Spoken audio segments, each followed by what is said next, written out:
Looking for some good news about Netflix? Well, the company didn't lose as much money as analysts thought it would. Not really all that encouraging. Netflix stock plunging in early trading Tuesday despite the better than expected earnings, which aren't really earnings because they still lost money.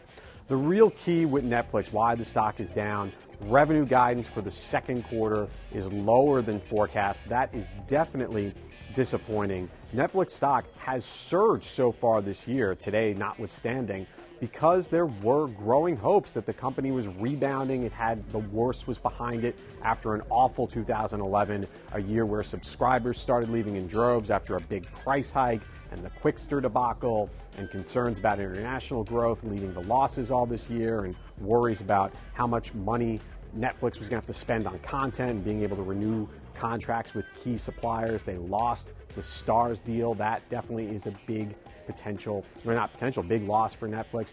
Right now, I think Netflix is a stock that investors that, if you got in earlier this year and enjoyed the ride up until now, bravo, but you probably need to be really worried at this point. Netflix, still a company in transition, a company that has a lot of competition in the U.S. and abroad. In the U.S., obviously, you've got Hulu, you've got Coinstar, which owns Redbox, you've got Amazon. You could argue that Apple and iTunes is a competitor. Netflix, clearly not the only game in town. And anytime you have a company that has lots of competition, isn't making money, and revenues are not as strong as you'd think, that's why you have a stock in free fall like you have with Netflix. So the good news is that maybe things aren't as bad as last year, but that's little consolation right now.